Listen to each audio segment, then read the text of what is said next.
This session is not about faith and religion as a barrier to social good. We've all had those conversations. Today, we want to have a conversation about how religious faith can fuel sustainable social good. And you'll see that we're going to talk about Vatican-led climate change action, Rumi-inspired peace movements in Afghanistan, and an Imam who is countering radicalization over the television, and how faith animates many of us in our work and has the potential to serve as a positive engine for social good. With me right now is Father Michael Czerny. He has a PhD in the humanities, social thought, and theology from the University of Chicago, and has served in executive leadership roles with the Jesuit Center for Social Faith and Justice in Toronto, the Jesuit General Curia in Rome, and the African Jesuit AIDS Network. Most recently, he has been coordinating the Vatican's climate action work with Cardinal Peter Turkson. Welcome, Father Czerny. Nice to be here. So, for those of us who are less familiar, why has the Vatican gotten involved in the climate accord? Well, to be exact, it's not such a new thing. The Vatican is a state. It has observer status at the UN, so it's involved in most of the accords that we come to internationally. But the climate issue has been of special concern simply because it affects so many people, and it affects them exactly in terms of injustice. That is, those who are most affected are those who have least benefited from the ways in which we've abused the environment. And what has been the Vatican's role in particular? Well, the Vatican, as a state member of the UN, it has been to accompany the negotiations, and I would say playing a facilitating role, because since we have no material interests, we don't have let's say, economic interest to defend or foreign policy to promote, we can work with countries, especially the poorer and weaker countries, in order to get a better agreement. And so we have the impression from feedback that the encyclical Laudato Si helped to create an atmosphere of solidarity in Paris. And even though solidarity isn't an official UN word, solidarity is essential for coming to a real agreement. Yeah, can you talk about that statement a little bit more? Which one? The encyclical. Sure. What would you like to know? How was it received in Paris? Well, as I say, you see, where you have all the traditions and the ground rules and the alliances and the oppositions in the so-called family of nations at the UN, you needed something to break through. Otherwise, we would have just all pulled back to our respective national positions, and the more powerful would have simply prevailed over the weaker, as unfortunately is usually the case. What Laudato Si did was to put the concern not for climate as such, but for the future of the human family, for our common home, as the Pope calls it, to put that legitimately on the agenda, and so that delegations could push further and could, let's say, respond more generously, more openly than they otherwise would have. I think it's not that you can say this policy comes from Laudato Si. You can say this atmosphere, this environment at Paris made it more possible to come for the limited but real agreement that we've reached so far. Right. And now that countries are ratifying the accord, what have you been doing to mobilize your diocese around the world for climate action? We offer a 3-point plan, and I'm happy to share it with everyone because I think everyone can use it. The first thing is you've got to know your national plan, your INDC. You have to know what your country has committed to. Most people don't know, but you can Google it, you can find it, and it's usually short, and you can read so our country has committed to this. So you should know what it is committed to. Secondly, you should make sure that your country implements what it said it would implement. And third, you've got to push so that it'll implement more, because what they came to at Paris is not enough. So those are the 3 things we're trying to do wherever. And how can you imagine an individual diocese taking action to make sure their country implements as it's promised? You know, it's amazing that if a government knows that you know what they've signed, they already are on higher alert. Right? They function basically on our confusion and ignorance. If they knew, if they knew that we knew what they signed, we would have a different world. So just making sure that everybody reads and understands the INDC is already a revolutionary thing. So it's an accountability function. Well, first of all, transparency. I mean, they signed for us. We're responsible for them. History will blame us for their mistakes, because we are sovereign peoples, as we're told. Yes, so our governments are behaving for us, and yet we don't take the trouble to call them to account. So know your INDC, push for it, and do better. That way we'll get some progress. And have you seen any dioceses that have been particularly active in this function? Yeah, there are many all over the world. You want examples? Sure. What many dioceses have done is hold workshops on climate, on the encyclical. And probably the most important thing that the encyclical has done at the local level is made it possible for new links between groups that are actually working on the issues and church leadership. Because there you tend to get a dialogue of the deaf. And my feeling is that if we leave our dialogues to the media to mediate, we're not going to understand each other. So we have to meet, we have to dialogue. And so, for example, the green groups, the so-called green groups, have not usually looked to the church as an ally, and the church has not looked to the green groups as friends. And yet, around this climate issue, we actually can and do work together. And that's a good example of how that's hopeful. Yeah, that's helpful. Can you talk about one popular assumption that maybe we've seen in the press or we might hold as individuals about the Catholic Church that this experience on climate action has challenged? Well, I think what I've just told you is challenging the assumption that when you talk meaningfully about the Church, that you're talking about something highly centralized. I think the first word that comes to most people's minds is centralization, and you think Vatican. And that's a first big mistake, because the real Church is where you live. We're there to help, but the real Church is wherever each one lives. And that's the Church you should get to know. So that's what this climate thing, the climate is a global issue, but it's real where you live. And the Church is somewhat like that. Can you think of one legitimate critique of faith-based action? Well, I rarely, not so much of the action, it's for the inaction. Tell us about that. It speaks for itself. No, it's too bad when we retire to our silos. That's really where it's too bad.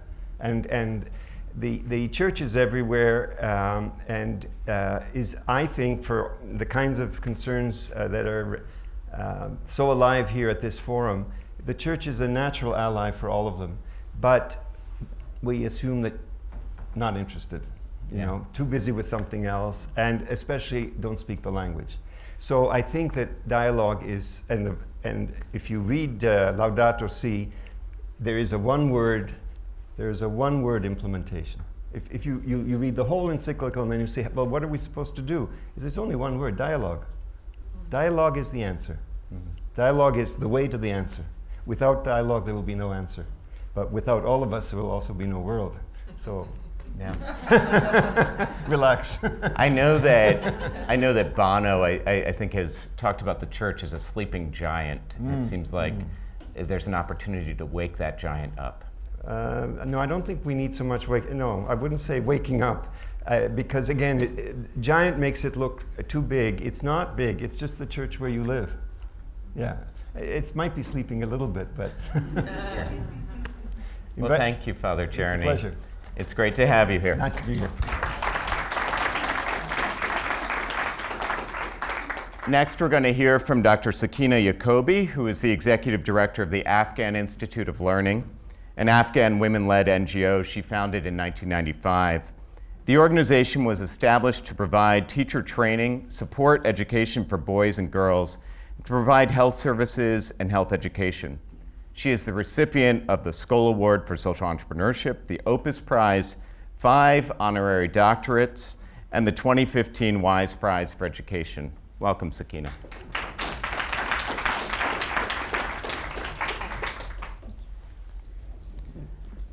So, You have argued that Islam really allows women to be equal and have equal rights. So why isn't that the case in traditional communities within Afghanistan? Thank you. أعوذ بالله من الشيطان الرجيم. بسم الله الرحمن الرحيم. First of all, you know that we are an organization, that we are a grassroots organization, and we work with community. And when you work in a community that is not be able to read and write, and almost majority of the population in Afghanistan are not able to read and write. So you can live in that kind of society that you see that what people are thinking.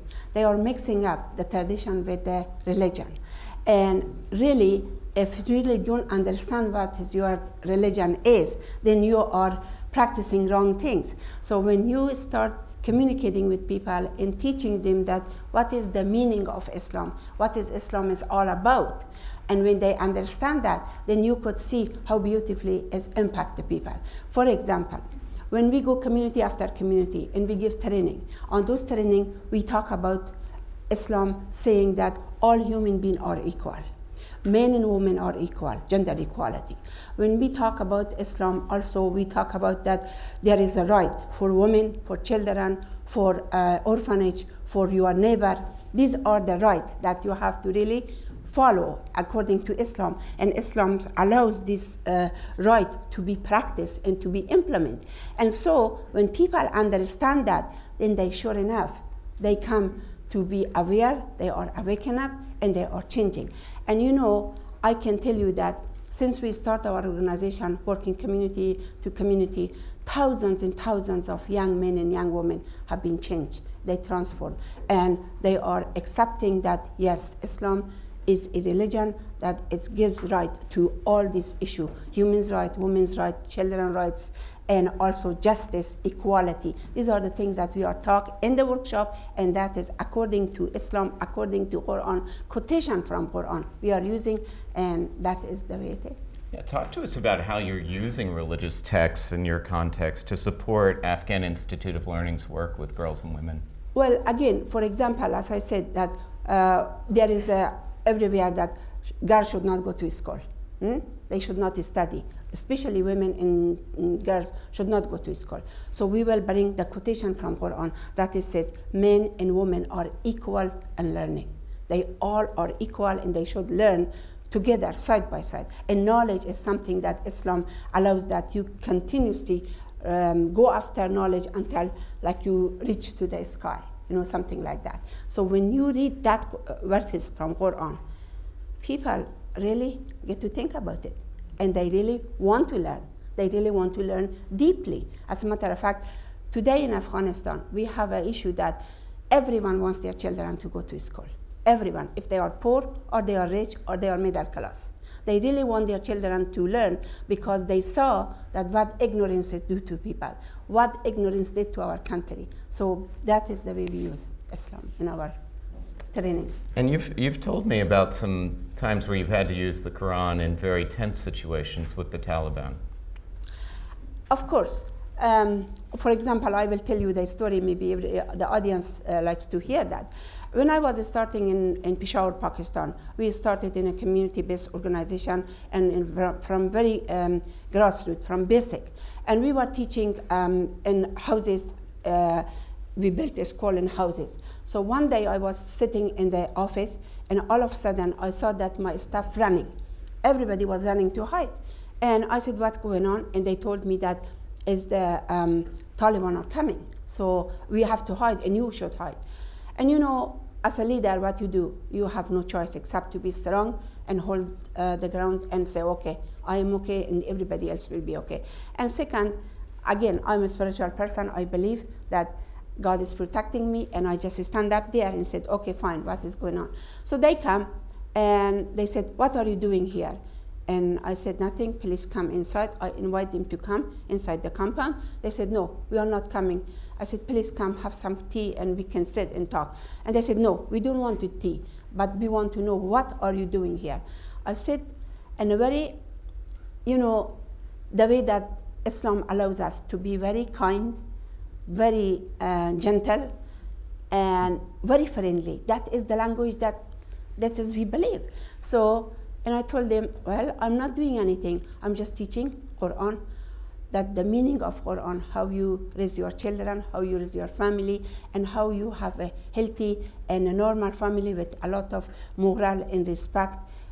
And he looked at me and he said, no, you are doing something else. I said, no, I'm teaching Quran and I'm teaching health. And as soon as they look at me, and then they start talking in another language, in Pashto, and they thought that I don't understand. They told each other, let's go leave her alone. Let's go and leave her alone. And I told them, please sit and have a cup of tea. And then they took the cup of tea and they sipped the tea and they left. For me, I think that in a way I showed them that what is Islam all about. If you really want to work with a leader like that, with people like that, really, first of all, you have to be a role model. You have to practice what you are preaching. And so that is really has a great impact on the society, on the religious leader, on the community leader. And that's what we are doing. Can you talk about a particular case in your work itself with girls and women where you've seen religious leaders come along? Well, there is villages after villages that we are going there, that the community leader also encouraging the religious leader with us side by side. You know that AOL has a concept that we never go and impose on people, we want to open a school for you or we want to open a clinic for you. They have to come to us. The reason is that we built a special relationship with them and we built a trust with each other. And when you build a trust in a relationship, community is behind you. And so community is behind us. And so we go to area that some of the leaders said, well, we don't want our children to go to school. We do not want you to go to school. So the people start communicating with the religious leader, and we sit and negotiate and talk with them and invite them to our workshop. And those religious community leaders invite them to our workshop because they are part of the workshop. When they come and they sit around and they saw what we are teaching, how we are teaching, and then that has been several cases that they send their daughter, their wife to the workshop, and they are really now being trained and they are learning about women's rights, human rights, democracy, rule of law, peace education. These are the workshops that we provide, and they are really part of it, and they become part of it as a community and as a religious leader. Great, thank you. Can you talk about, the same question I asked Father Czerny, some popular assumption that maybe is in the media or might be held by people that you meet about Islam that your work has challenged? Well, one thing that I really feel that I should say that, and it's the place to talk about it. In the media, everybody is saying that Islam is a religion of violence. First of all, to explain that Islam is not a religion of violence.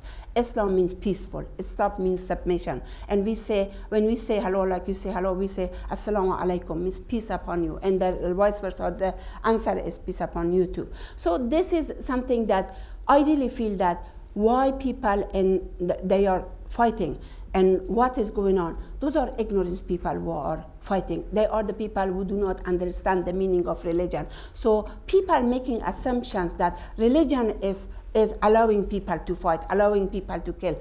But in Islam is against the law, against the Sharia, to kill one another without any reason. Yes, there is a time that there was a fight, there would be a war, that if somebody come invade you, which a lot of people come invade our country. And so this was the time that if they fight, that was the reason. But nowadays, everybody wants power, everybody wants to use religion as a weapon to use to get to the chair, to get to the country, to be powerful. And that is the way they are using. I just want to share one other things with you that I really would see that the culture and the tradition is something that we really, sometimes we want to get hold of them, sometimes we want to let them go. For example, culture, our culture is things that, for example, we have a philosopher, a lot of beautiful philosophers like Rumi, Jami, Hafiz, Sadi. These are a poet. They are a poet that really their concept is love and forgiveness and compassion and wisdom. And that has been a part of our culture for thousands and thousands of years. But all of a sudden, because of a war, because of turmoil, because of a lot of conflict, people forgot what is going on. So nowadays, we bring this culture back by trying to teach people reconciliation, negotiation, love, and forgiveness. When we implement this conference, we have a conference. We have so far 9 of them, love and forgiveness. Do you know that we read poetry and we play the music of Rumi? People are weeping, people are crying. It is a situation that hundreds of people come and said, young men, young women, religious leader, community leader, they are weeping and weeping because we lost something so precious from our culture that because of the war. So I think that people have to really understand a culture of a country and the religions, what is behind that religion before they judge. That is my issue. Thank you. Thank you very much. I think that Rumi example is a beautiful example. So we'll bring you back up for some conversation later, but I'm going to invite our next guests up. So thank you. Thank you very much. Thank you. So next we're going to hear from Molly Melching and Imam Bagnya. And so Molly Melching, who's on her way up, has lived and worked in Senegal, West Africa, since 1974, and has dedicated her life to the empowerment of communities at the grassroots level. She is the founder of Tostan and is highly regarded for her expertise in non-formal education, human rights training, and social transformation. Molly's inspiring story is the subject of the New York Times bestseller, However Long the Night. She and Tostan have received numerous awards, including a UNESCO Literary Prize, the Conrad Hilton Humanitarian Prize, and a Skoll Award for Social Entrepreneurship. And I'd also like to invite Imam Mohammed Bagnya, who is currently a TV presenter for Ghana's #1 Islamic flagship show. He has interviewed a cross-section of religious leaders, Christian, Muslims, and traditionalists, Muslim businesswomen and entrepreneurs driving into socio-religious issues which aim to inform and educate viewers of all religious and social motivations. Bagnya is a true advocate for the rights of women and children and wrote his master's thesis on Islam and women in leadership. Welcome, both of you. Thank you. Molly, let me start with you. So many people do not include any discussion of religion within the framework of their community development programs. I know that Tostan is not a faith-based organization, so why would you choose to put so much importance on sharing seminars with religious leaders? Well, actually, I always say that in our 25 years of existence at Tostan, we've made many mistakes. So many mistakes that we don't make them so much anymore because we've been through a lot of them. And one of them was not including religion in our education program. We do a basic education program in national languages, a 3-year program for particularly girls and women who have never been to school. And we brought up subjects within that education program which are somewhat sensitive. And we soon realized that by not going first to the religious leaders with the modules, to show them the modules and so they understand everything that's in those modules, and then finally including the religious leaders by doing special trainings, sharing trainings for them, or seminars, sharing seminars with the religious leaders, that we were having problems. And in fact, they became very suspicious of what we were doing, and in some cases in the beginning even tried to close some of our centers because they really did not understand why Tostan was there and what we were wanting to do in relation to educating the girls and women of the community. But when we started doing these seminars and explaining to people and showing the modules to the religious leaders and getting their approval, and then going into the communities, and every time we would have a session, there would be information on verses from the Quran, for example, that reinforced the information that we were discussing in the class. It really relieved people and made them very confident in the information they were learning. So it was a very important move on our part, and since that time, not only have we had more action within the communities because people feeling that they were not going against their religion, but we have had the religious leader buy-in to all the activities that are going on in the community and beyond the community on a more regional level. So you and Tostan have been really known for your work in reducing or eliminating female genital cutting. Can you talk about a specific example where religious leaders have been engaged in that issue with you?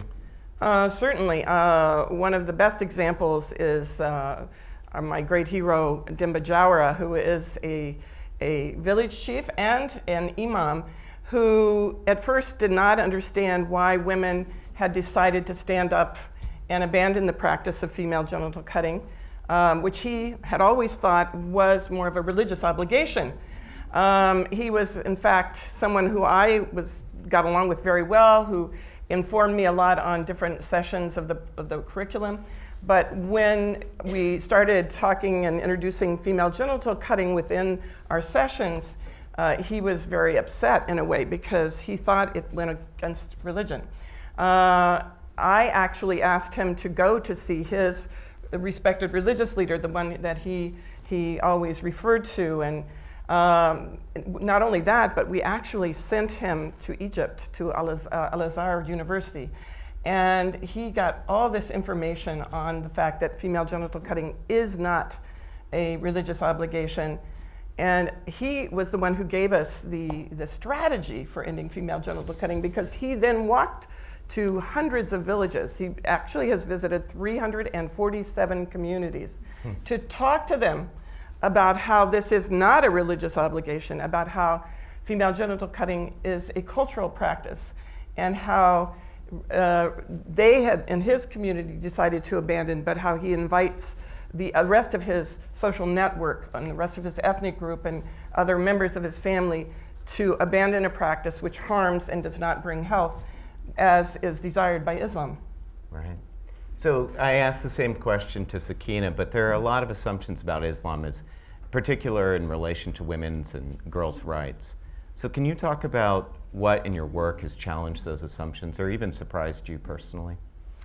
I think the assumptions where people have often talked to me about our work with Tostan in Senegal and in 6 West African countries, and even in Somalia and Djibouti, where we worked for 7 years. And people always assumed that the Islamic leaders would be blocking our work because we do a lot of human rights education.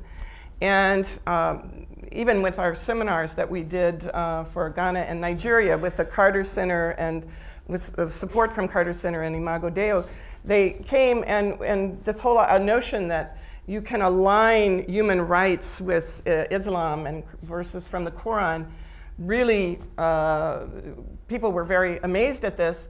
But actually, as people studied this and worked on this and discussed, and again, it's what Father Czerny said was the dialogue that was so critical, getting people who work together, who are peers in the same region, for example, coming to an agreement that, in fact, the values of Islam and the values of human rights are very similar, and thus they can become engaged. And I think Mohammed is an example of that, Bagnya. Yes, there's something I want to add to what Melching is saying. When we showed up in Senegal, the class, so to speak, of Muslim scholars who were there, some of us had master's degree in Islamic studies, some of us had PhD and stuff like that.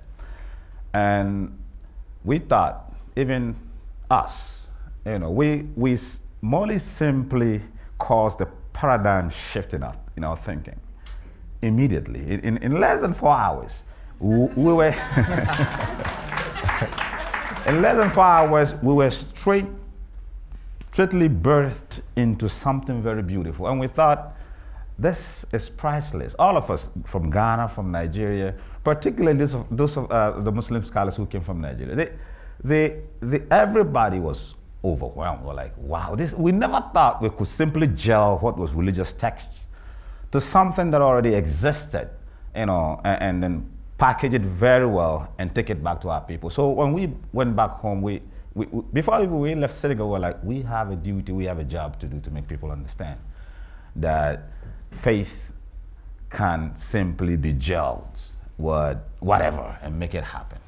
So if anybody else is interested in systems change in 4 hours or less, you can see these guys afterwards. So now I've heard you use a certain analogy to describe religion and culture. And it's a beautiful analogy. So can you share it with the rest of us? I've always seen religion, whether Christianity, Judaism, or Islam, as a running water in a river. The color is always white, but in most cases, it is the riverbed that determines the color of the water. So if it is blue, then the water then appears blue. If it is green, then you see it green. Now, that is a beautiful relationship between religion and culture or tradition. Before religion, culture and tradition had existed for so many years. Now, how do you create a synergy between the two to ensure that there is peace, there is harmony, and there's progress? And that is where we always would want to pay attention to and work hard. You know, there are issues that it is only traditional leaders can solve, and there are some other issues that it is just the spiritual leaders can solve. But in most cases, particularly in Africa, these two leadership are well respected, and I've always believed that if you can have the both sides, like Father said, have dialogue continuously, speaking to both sides at every time, I believe we can have solutions to so many challenges that we're facing, not just in Africa, but in the world in general. So as an imam and as a personality on television, you're probably sitting at the junction of religion and culture. So can you talk about your role in that? Religion is a beautiful thing. Judaism, Christianity, and Islam. It is all beautiful. The issue with religion is how we teach it. How we teach it. Anytime the teaching is wrong, the application is wrong, the effect will be wrong. So our role, before today, interpretations have already existed of the Quranic verses and the hadith of Prophet Muhammad, peace be upon him.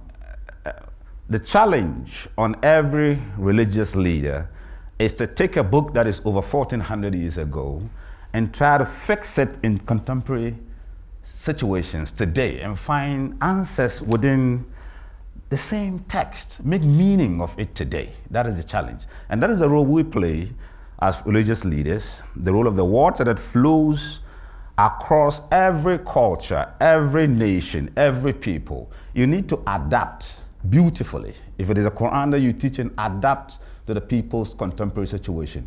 If it is the Bible or the Talmud that you're teaching, please learn to adapt to the people they are taught and respect the traditions and their cultures. That way, there's always a headway.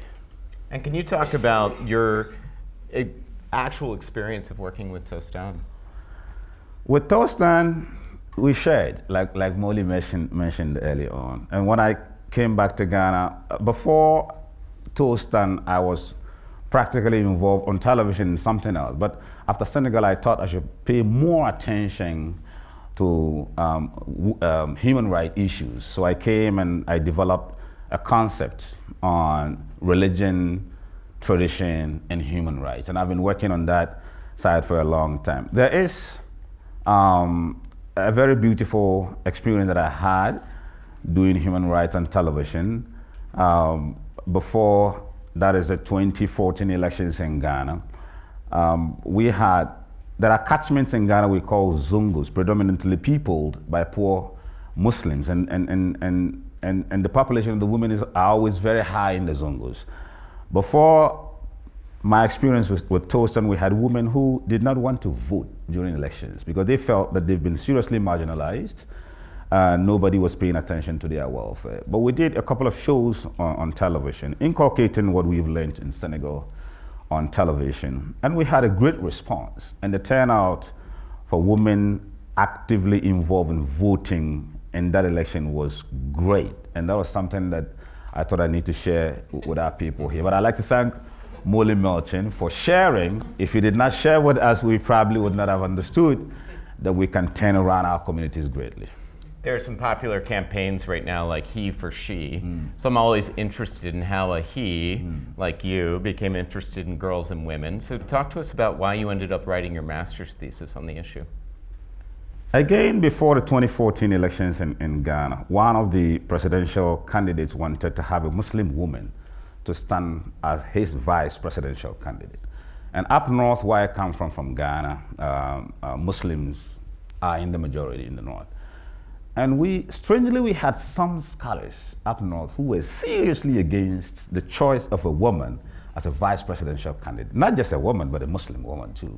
So I thought that here we are having the opportunity to put one of our own, in government, so that we can have a voice, and to spin things around and change our communities for the better. And our own people are seriously against it. And I thought this was something that I need to wake up and do some work on. So when I decided to do my master's, I chose a very delicate area to write on, Islam in women leadership. I thought it was a very easy thing to write, but when I got into it, I realized it wasn't easy at all. It wasn't easy at all, but all praise is due to God. I wrote a beautiful thesis. And thereon, I started paying attention to the issue of women and children. Coupled with my own background, where I come from, women have always been on the receiving end. There's also so many other stories, like Sister Sakena shared with us, what you hear around you in the world, in Afghanistan, and everywhere in this world. If there is chaos, if there is war, if there is anything, it is women and children who suffer the most. So I considered everything together and decided to become a voice and a he for she. Well, thank you. I'd like to invite Father Czerny and Sakena back up to the stage, if I could, and you guys could remain.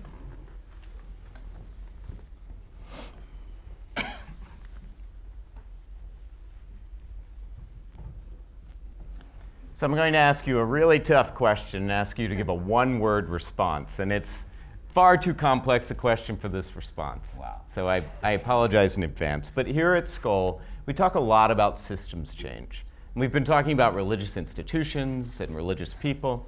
And that's in some ways a system.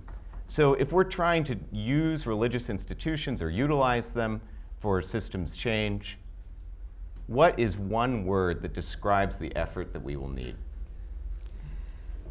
Love. Education. I'm still thinking.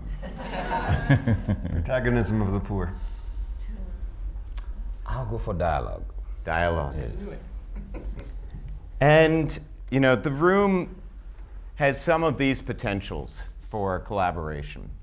So here at Skoll, we really want to encourage partnerships. We would love to see out of these conversations more alliances within those who come to the forum. And so I just want you to put in maybe one or two sentences, if you were to form a partnership this week or something that you're working on, what would that be? If someone were to come up to you today and want to have a conversation, what's that partnership that you would want to form? Education, education, education. That's it. I would also say education, and I would say particularly for the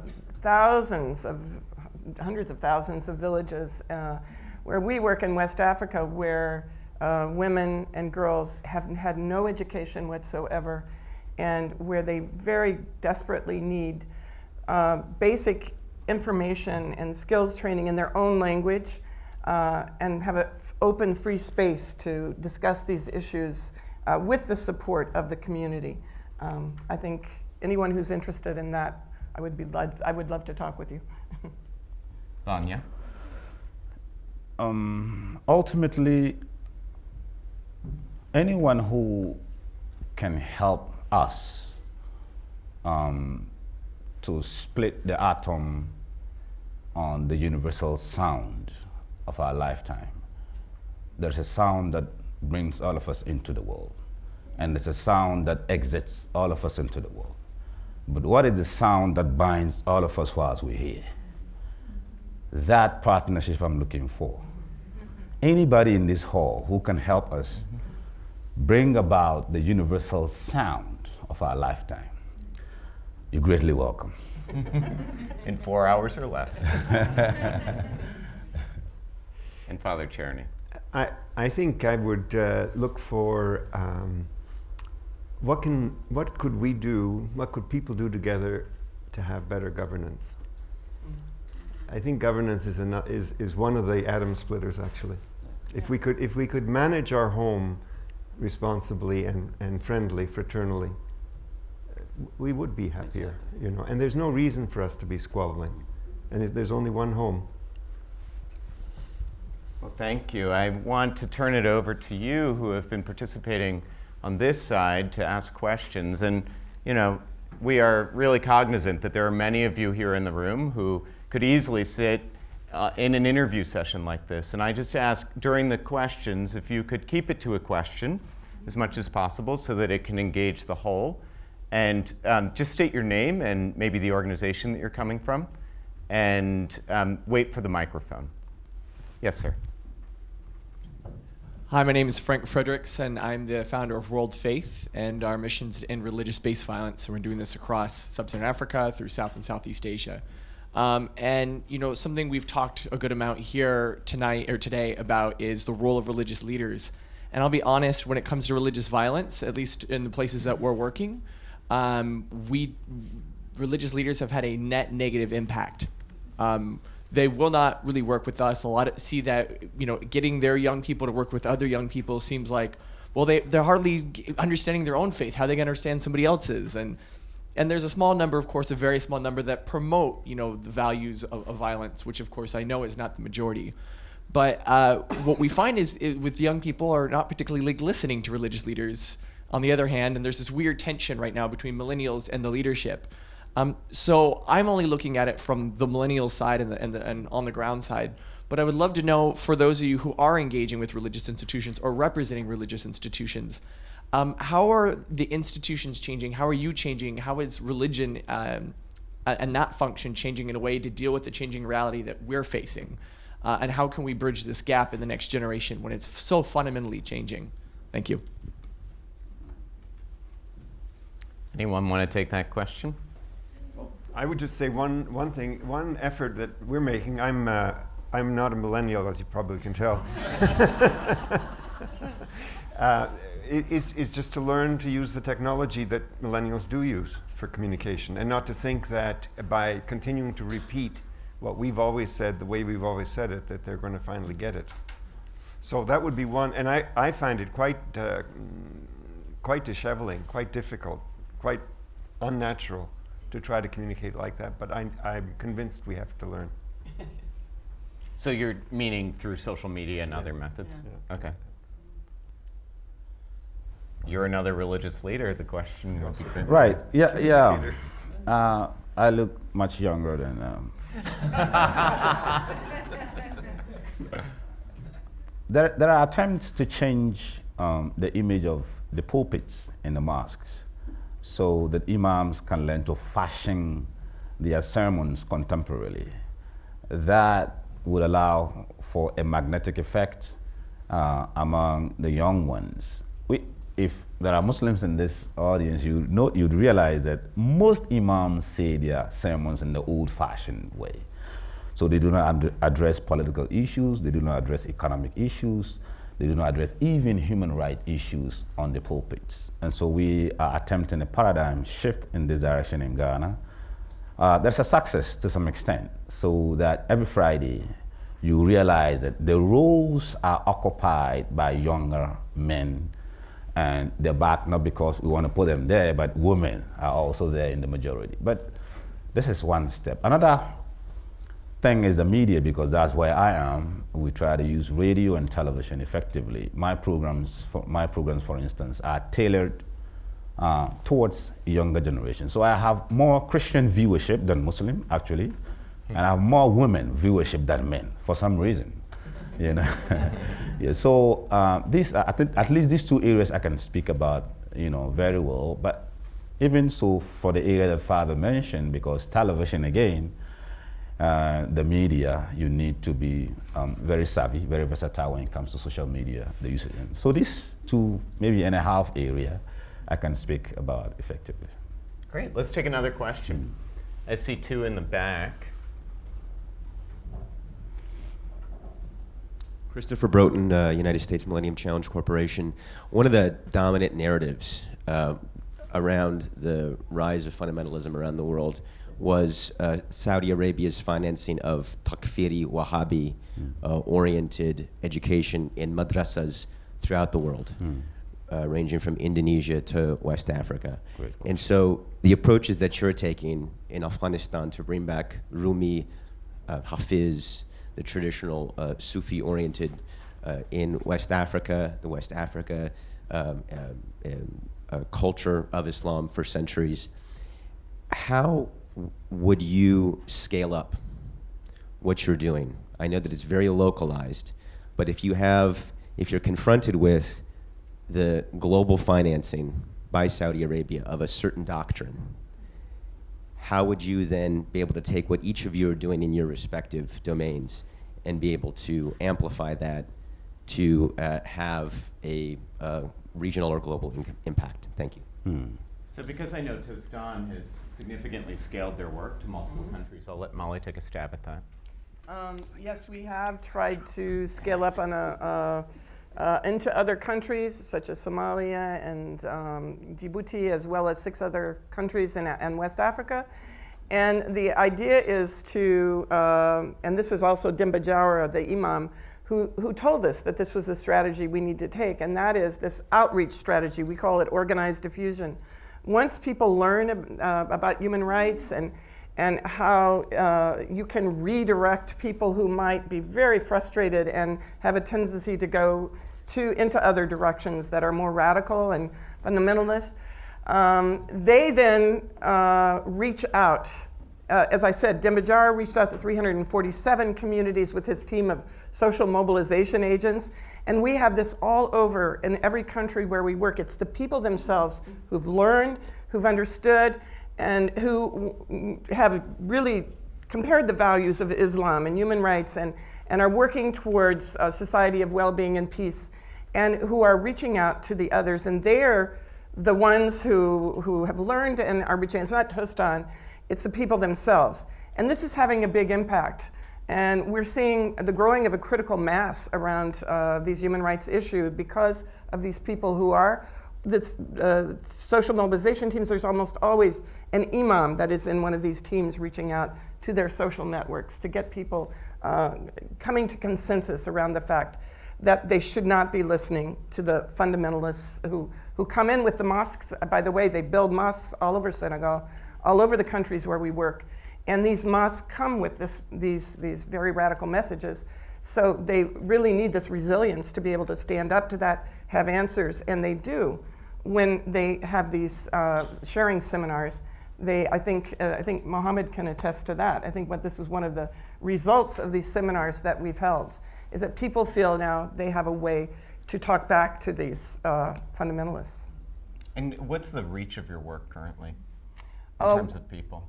Oh, well, we're in 6 countries and right now, and we're working in about 700 communities and reaching millions of people, actually by the organized diffusion method of people reaching out to other communities.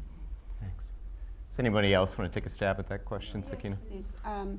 To answer your question, first of all, the Wahhabi concept is a concept that when you really look at the Wahhabi concept with compare what is the concept of Islam and Sharia, is not really matching each other.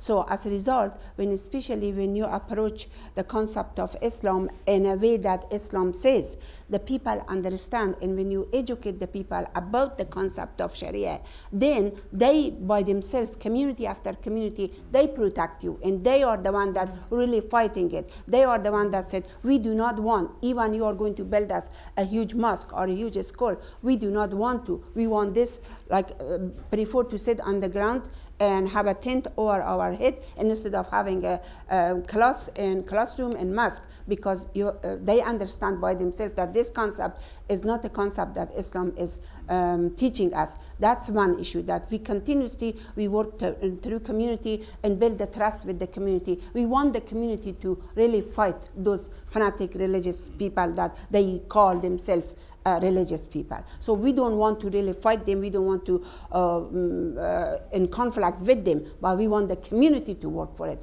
And so as a result, we work community after community. And only way that the community will work with you, if you really, what you say you deliver to the community, if you build the trust with the community, if you really work and with the impact that really is change the civil society with awareness. It changes civil society to promote critical thinking thinking, if you really work with the civil society to really build their capacity, to empower them, to really educate them that they really have a skill, be able to work for themselves, and be able to have a healthy life, have a really better economic situation. So all those issue is with it. For example, and when you work in a country that is in poverty and everybody is poor, everybody is struggling with situation, and then those people come with all this money and with all this, of course, and people are also ignorant, so they go buy for that. But then when they see it, also the other side benefit,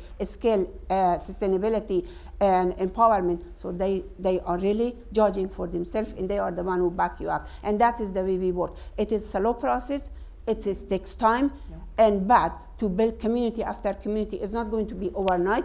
Yes, AIL has reached 12.5 million people so far in area of education and health, but also it has been 25 years we are working in this program. So it's not an easy solution. It's not going to be overnight. You have to be patient. You have to have wisdom, and you have to have compassion for this work to do it. Yeah, thank you. I would love to take another question. Keith in the back there. Hi, Keith Fromm, co-founder of College Summit. I want to ask a question about in the title, spirituality as a lever of change. So you can look at religion, obviously, as an institution, which we've talked about, as a set of precepts, as a set of rituals, but also all the world's religions.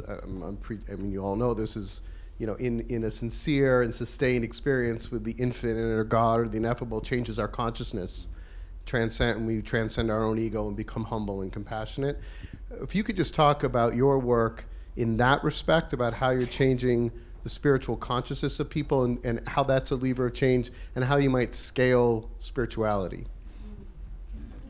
Sure. Can you talk about Rumi? I really feel, first of all, I don't call myself a religious, that kind of religious person that you are talking. I call myself a spiritual person. And the way that I call myself a spiritual person, because I really believe in God and believe in good thinking and good things to implement. And so through that, through poetry and through philosophy of Rumi, we really teach spirituality. We said, okay, look at this concept of Rumi or Hafiz or Sadi. These are very great poets in history of Asia. So when you look at them, it is the concept is tell you that you have to share with each other. You have to coordinate with each other. You have to love each other. If you really want to have a peaceful environment, harmony, wisdom, that is the way that you go about it. And if you really want to influence somebody, if you really want to really change your civil society, you have to reach out for the poor, reach out for unreachable. And that is the way. And the way that you do that, to also be a role model yourself. You cannot be separate from others. And that is, we are all together. And through this kind of methodology, we teach spirituality. And that's the way we do it, through poetry. And how we could spread, how we have a great impact, by continuously having poetry reading, having conference and also media. It's really helped. That's the way we do it. I wanted to add something to what my sister said here. The mosque it's a meeting place for Muslims every Friday. So all these years we've thought that practicing Islam or practical Islam is what is confined to the mosque. You pray, you fast, you do Hajj, and all these rituals, that we do. But it is supposed to be beyond the rituals. These are supposed to be embodiments of bigger truth. If you can allow people to understand that beyond prayer, beyond fasting, there's something greater than that. We had Muslims, we still have them, who think of greater things in martyrdom, for instance. If I can strap myself with bombs and get into the midst of people and kill a few hundreds, then I'm guaranteed a place in heaven in the company of Prophet Muhammad and 70 wives and stuff like that. But if we can bring down the idea of martyrdom to a practical everyday life, what is it that you do as not just a Muslim, but a Christian and a Jew too, to attain martyrdom, not in the hereafter, but even here on earth, so that we can all work together work together towards, one trajectory in ensuring that the global family lives happily. You see, there's that thing about a state, whether it is Islamic state or a Christian state or a Jewish state, it all starts from your thinking. Thoughts are spirits, and how you think is how you manifest. And so we are trying from the little things that we're doing to make people understand that you have to think straight and think right. Think universally, not just where you sit as an individual. That way, you can make a serious impact. I know there was a question, the woman in the red sweater there. Hi, I'm Paul Tutu, the Desmond and Leah Tutu Legacy Foundation, Cape Town. It's a not fully formed question. It's just a slight disturbance of tone, and it's the disturbance of fundamentalism resides in Islam, and somehow everybody else has it right. And that the fix is fixing that Islamic fundamentalism that seems to come out of no context.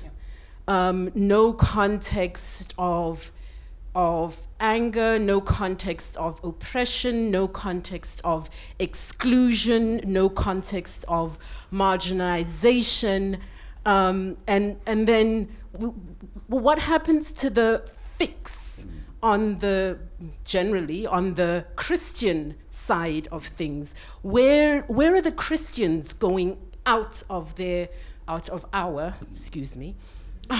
but where are we stepping out of our comfort zones? Where are we leaning into those places that are painful for us? Where are we admitting our wrongs, shames, sins?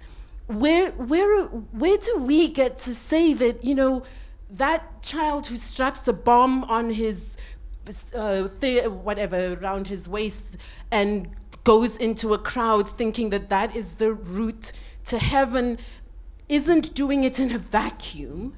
It's not, I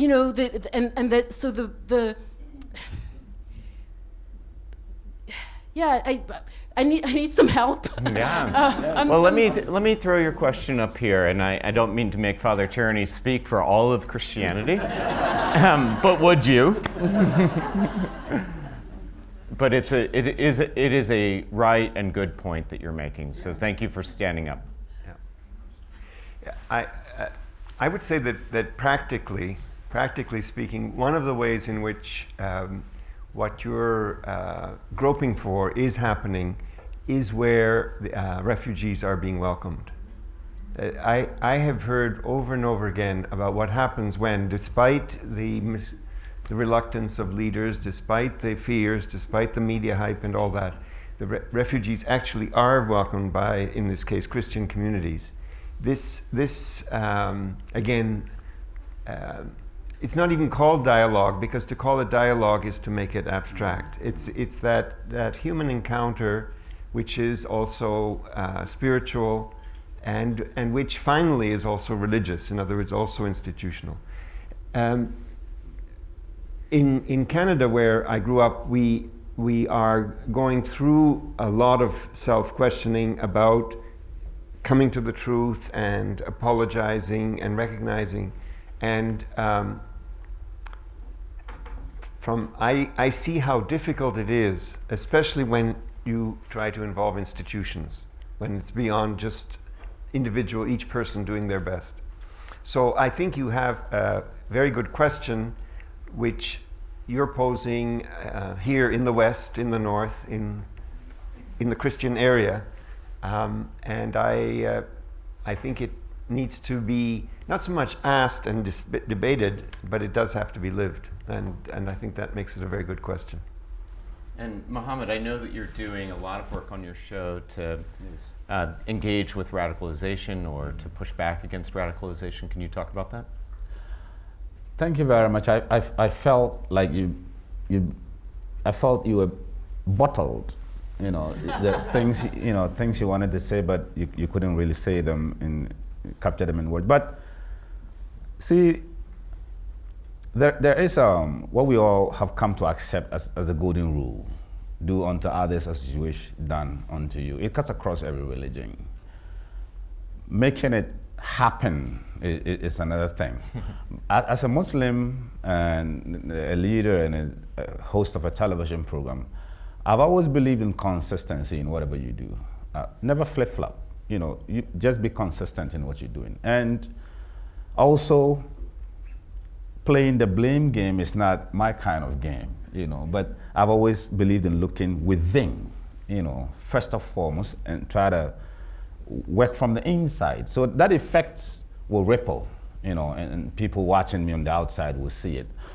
There are so many things going on in this world today between people of faith that if you want to begin that conversation today, right now, might take maybe 1 year for us to exhaust it.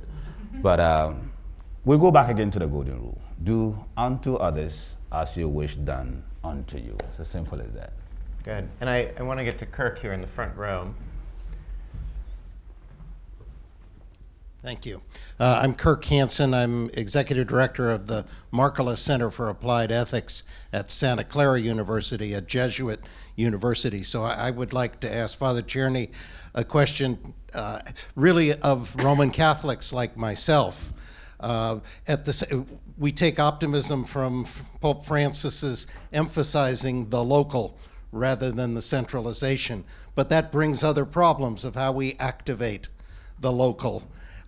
Both for environmental issues, but for human rights and everything else, and particularly for the role of women. It's ironic, of course, that we have such vocal advocates and effective advocates for women's issues, and yet that we in Roman Catholicism still struggle with. So could you give us help on how we make progress on in those now decentralized operations and on women's issues? But I think, again, I would say that, your answer is in your question. It's not easy. It's not easy in the area of California where you are, but it isn't easy anywhere. And I would piece together the answer out of the things that are going on around you. I think even in his last great letter, just from last week, the Pope's on the joy of love. I think he's sending it back to the people. He's saying, live it out. That's all. Live it out. Don't expect me to tell you what to do. And that's, in a certain sense, what I would say. Live out the dialogue locally, and at the risk of oversimplifying, I would say invite your bishop for dinner. So as we close up the session, I have a couple of discussants here in the audience, and I want them to have a chance to just give some feedback to us as we've been listening today. So I know Deb Veth from the Imago Dei Fund is here, and I'd like to see if Deb, if you have a minute or so of feedback to what you've heard today. Hi, my name is Deb Veth. I'm with the Imago Dei Fund. We don't do anything. We actually fund other people who do things, like Molly and lots of other great people. But our inspiration, the reason what we do is because of our Christian faith. And I can just echo just like agreement across the board with so many of the points that were brought up here. It's like music to our ears, because sometimes we feel like we're kind of oddballs in the way we kind of intersect our faith and the way we, what we care about gender and the environment. And, so this is just really exciting. And I guess a couple of things that I would want to emphasize is it's important to know how to translate in a way that people of faith, in my case, Christian faith, can understand. And because sometimes words bring up ideas that aren't really what you mean. So a lot of times that's really important if you want to get the people of faith on the right side of, social change. That's important because from my perspective, from my experience, the vast majority of people of faith that I come across, whether they are helping or hurting, and we see a lot where it's not actually on the helping side, their intentions are really positive. They really want to do what's right. And the second thing that I think is that I've heard, and I think it's just so important, that it's really important to work across. Not just be insular, like work as Christians, doing your own thing to try to make the world different. It's really important to work across the faith and the secular and the and multi-faith lines so that we really can know each other, because it's important to be, the personal side is so important, and that's something I don't think Christians are always that good at. So anyway, that's some place that I think is where there's real opportunity. So I'm just really encouraged and excited by the things I've heard, and just agree. Thank you, Deb. And is Gideon from EcoPeace here? I didn't see him come in. Okay. Is he here? Gideon from EcoPeace? No. All right. Well, with that, I just want to thank all of you, Sakena and Molly and Mohammed and Michael. It's been a pleasure to hear from you and to share from your own experiences. And if all of you can make sure that you grab that little piece of paper before you leave, we welcome real and honest feedback here at Skoll. So take a minute and rate the session so that we can continue to improve and learn from you. Thank you very much.